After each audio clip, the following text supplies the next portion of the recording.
অসমত 1,08,000 এই ৰন্ধন কৰ্মৰত ৰান্ধনীসকলে বহুবাৰ ধৰ্ণা কাৰ্যসূচী দিয়াৰ পিছত মাত্ৰ 500 টকা 2021ত বৃদ্ধি কৰিছে।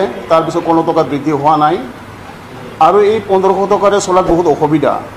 বৰ্তমান চৰকাৰৰ যিটো বাজেট পূৰ্ণাংগ বাজেট বিজেপি চৰকাৰৰ এইটো 17 ফেব্ৰুৱাৰীৰ পৰা আৰম্ভ হয়।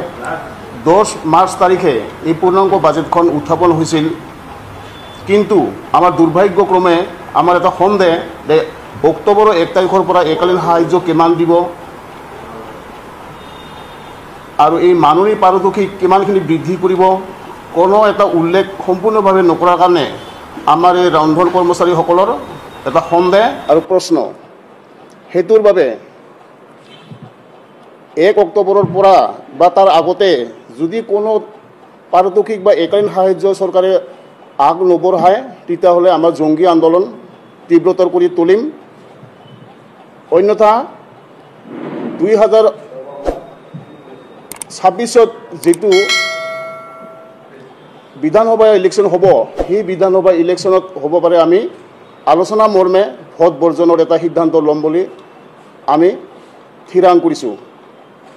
কাৰণ কিয় বাৰে বাৰে চৰকাৰে আমাক বহুত প্ৰতাৰণা দি আছে। আজি 2005 চনৰ পৰা এই ৰন্ধন কৰ্মচাৰীসকলে কাম কৰি আহিছে আৰু কেতিয়াবা 500 টকা মানে সেইটো নিদিয়ে আৰু তাৰপিছত 1000 টকাটো কণ্টিনিউ দি থাকিব 500 টকাটো বহুত 6 মাহ 7 মাহ পৰ্যন্ত বাকী ৰয়।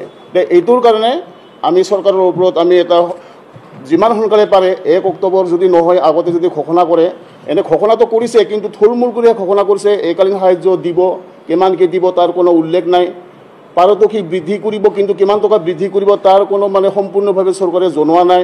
এইটোৰ কাৰণে আমি হ'ব পাৰে 2026ত যদি ইলেকশ্যনত যদি হৈ যায় বিজেপি চৰকাৰ জিতিলেহে কিজানি কামটো হ'ব আৰু বিজেপি চৰকাৰ যদি হাৰে তেতিয়াহ'লে কামটো নহ'বও পাৰে। আমাৰ সেইবিলাকৰ কাৰণে সন্দেহ। গতিকে এইবিলাকৰ যদি কামটো সম্পূৰ্ণভাৱে নহয় তেতিয়াহ'লে আমি জংগী আন্দোলন এটা তীব্ৰতৰ কৰি তুলিম আৰু 2026ত যদি কোনো এটা ব্যৱস্থা চৰকাৰে নলয় তেতিয়াহ'লে আমি ভোট বৰ্জনৰ আমি এটা সিদ্ধান্ত ল'ম বুলি আমি এটা থিৰাং কৰিছোঁ। বাকীখিনি আমাৰ সম্পাদিকা বাইদেৱে কিছু কথা ক'ব ইয়াৰ বিষয়ে।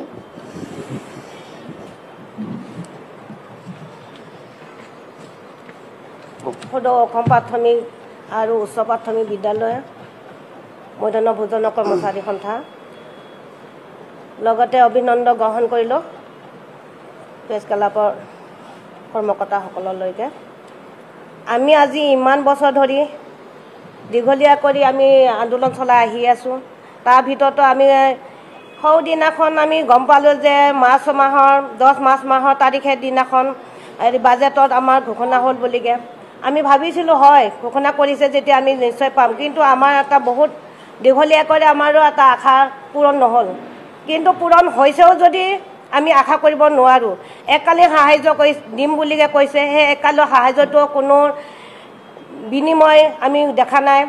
লগতে দৰমহা বৃদ্ধি কৰিম বুলি কৈছে, তাতো আমি কোনো দৰমহা বৃদ্ধি হ'ব বুলি আমি দেখা নাই।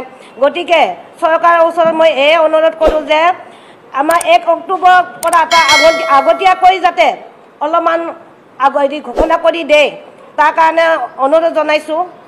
যদি আমি সেই সময়খিনিত যদি আমি নিদিয়ে বা ঘোষণা নকৰে তেতিয়াহ'লে আমি বিভিন্ন ধৰণেৰে আমি আগবাঢ়ি যাম বুলি ভাবি আছোঁ। যদিহে আমাৰ এই সিদ্ধান্তবিলাক নলয় তেতিয়াহ'লে আমি জংগী আন্দোলন কৰিম বুলি প্ৰতিশ্ৰুতি দিয়া হৈছে। লগতে 26ৰ সময়তো আমি ভোট বৰ্জন কৰিম বুলি সিদ্ধান্ত লোৱা হৈছে।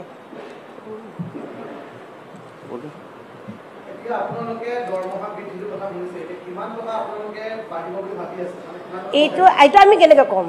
এইটোতো আমি এতিয়া একো গম নাপাওঁ। এতিয়া বৃদ্ধি কৰিছে আমাক জনাব লাগে যে কম পৰিমাণে হ'লেও আমাক ক'ব লাগে বা তেখেতসকলে কি দিয়ে আমিতো বিচাৰিছোঁ। আমাৰ বিচাৰ সমান হয়তো নিদিবও পাৰে। আমি যিহেতু নেকি আমি 9,000 10,000 এনেকৈ বিচাৰি আছোঁ, তাতে যদি আমাক 6,000 7,000 দিলেও আমি ল'বই লাগিব। গতিকে আমাক সেইখিনি যদি জনাই দিয়ে তেতিয়াহ'লে আমাৰ কাৰণে ভাল। তেতিয়া মানে আলোচনা মৰ্মে সিদ্ধান্ত ল'ব লাগিব।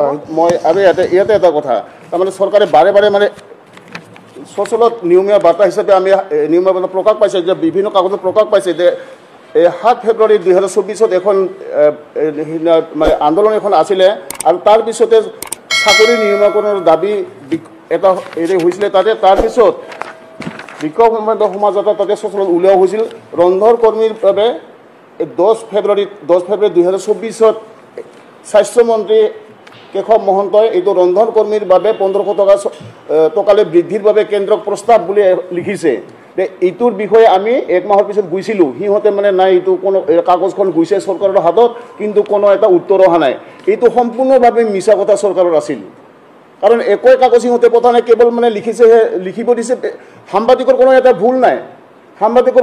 ভুল নাই যিখিনি কথা কেশৱ মহন্তই কৈছে যিখিনি কথা মানে স্বাস্থ্যমন্ত্ৰী কৈছে সেইখিনি কথা উল্লেখ কৰিছে সাংবাদিকে সেইটো ভালে কথা আমিও আশা কৰিছোঁ যে 1500 টকা বৃদ্ধি হ'ব কিন্তু কোনো ধৰণৰ কাগজ সিহঁতে মানে কেন্দ্ৰত পঠোৱা নাই আৰু কেন্দ্ৰত মানে কেন্দ্ৰৰ পৰা মানে কোনো সুধিলে মানে কোনো কাগজ উত্তৰ অহা নাই গোটেই উত্তৰ আহিলে গম পাম কিমানখিনি বাঢ়ে পইচাটো যে ইয়াৰ বিষয়ে সেইকাৰণে আমি এই যে ঘটনা কৰিছে একালীন আৰু পাৰিতোষিক সেইটোৰ আমি কোনো এটা আমি বিশ্বাস কৰা নাই কাৰণ যেতিয়া বাঢ়িব তেতিয়াহে দেখা যাব কোনোবাই যদি মিঠাই খুৱাইছে কোনোবাই যদি মানে চিএইটোবিলাকে মানে 1500ৰ পৰা 9000 টকাৰ পৰা 21000 বৃদ্ধি কৰিছে এইটো নিজৰ মতেহে বৃদ্ধি কৰিছে কিন্তু আমি সেইটোত আমি সম্পূৰ্ণ বিৰোধিতা কাৰণ চৰকাৰৰ যিটো দিব সেইটোহে আমি চাম অন্যথা জংগী আন্দোলন কৰা হ'ব দ্বিতীয়তে সাংবাদিকৰ ফালৰ পৰা এটা প্ৰশ্ন আপুনি ভালে প্ৰশ্ন কৰিছে যে কিমানখিনি আমি সন্তুষ্ট থাকিম এই সন্তুষ্টটো আমি যিখিনি চলিব পাৰে সেইখিনিতো ৰান্ধনীটোও দিয়ক ৰান্ধনী কিমানখিনি চলিব এতিয়া 270 টকাকৈ মানে কাম কৰিলে সি পায় এতিয়া 270 টকাকৈ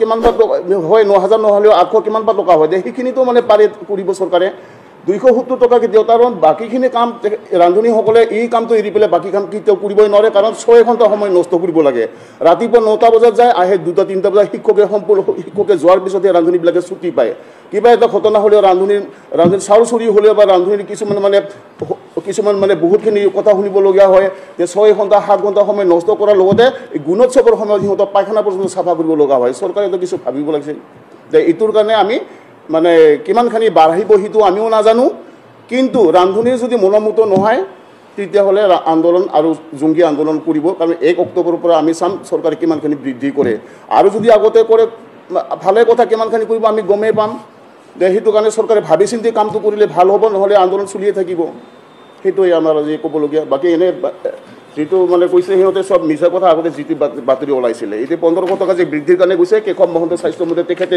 ডিক্লেয়াৰ কৰিছিল এইটো বস্তু আমিও আশা কৰিছিলোঁ যে 3000 টকা হ'লেও কিজানি অলপমান ৰান্ধনীবিলাক চলিব পাৰিব কিন্তু সম্পূৰ্ণ মিছা নহ'লে কামটো অসমত 1,08,000 এই ৰন্ধন কৰ্মৰত ৰান্ধনীসকলে বহুবাৰ ধৰ্ণা কাৰ্যসূচী দিয়াৰ পিছত মাত্ৰ 500 টকা 2021ত বৃদ্ধি কৰিছে তাৰপিছত কোনো টকা বৃদ্ধি হোৱা নাই